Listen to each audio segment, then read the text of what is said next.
Hello, beautiful people. Carl here from Brains and Head-Banging Life, gbhblofficial for short. And it is that time of the week.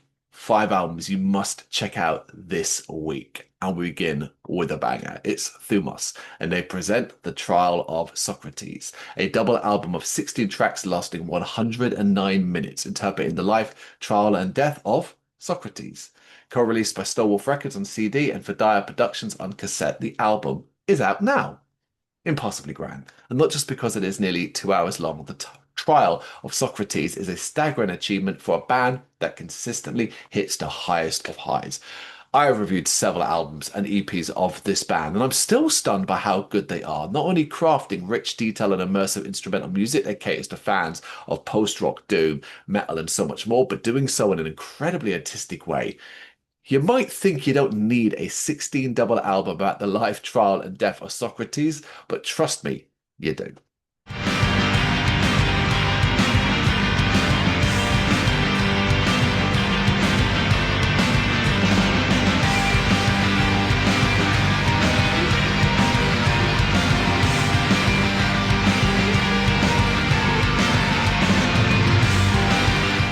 Up next, power metal warriors War Kings unleash an apocalyptic soundtrack with their fifth album Armageddon, out now via Napalm Records.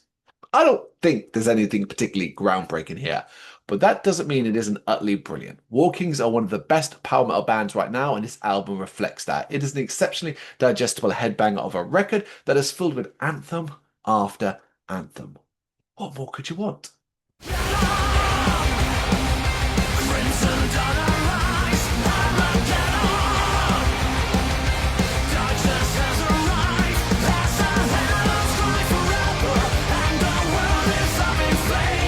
Australian post-rock band We Lost the Sea have released their fifth studio album, A Single Flower, via Birds Robe, Australia, Dunk in Europe, Translation Loss in the US of A, and New Noise in China.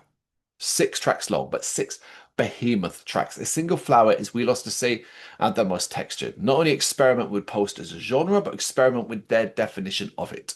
Well, there is much here that feels post-rock. It shimmers and shines in unexpected ways, especially when the contrast between dramatic, miserable melody meets energized, vibrant rock speed and intensity.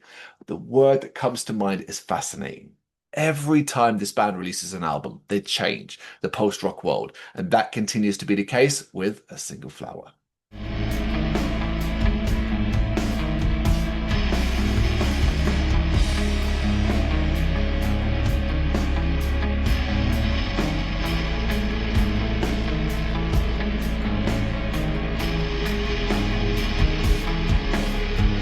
UK heavy metal outfit Rights to Ruin have released their highly anticipated debut album, Daughter of Hatred, filled with heavy metal flair, not just because of vocalist Chrissy's signature soaring vocals. Rights to Ruin bring new wobbum kicking and screaming into the modern era, stylishly combining retro headbanging vibes with progressive creative thinking across 10 mighty bangers. Putting it simply, it is an album with depth, but it's also an album that encourages some serious headbang.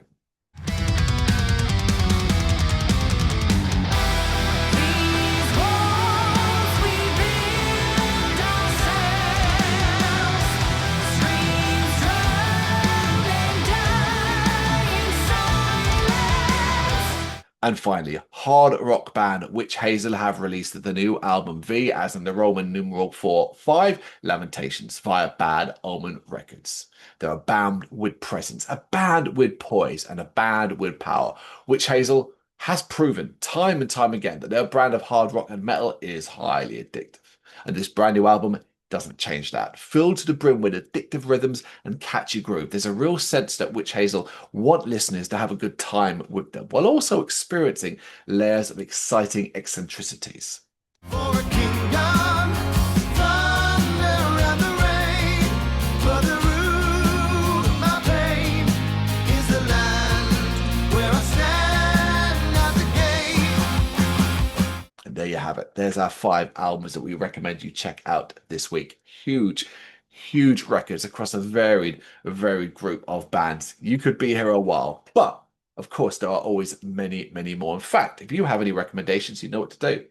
Drop them in the comments.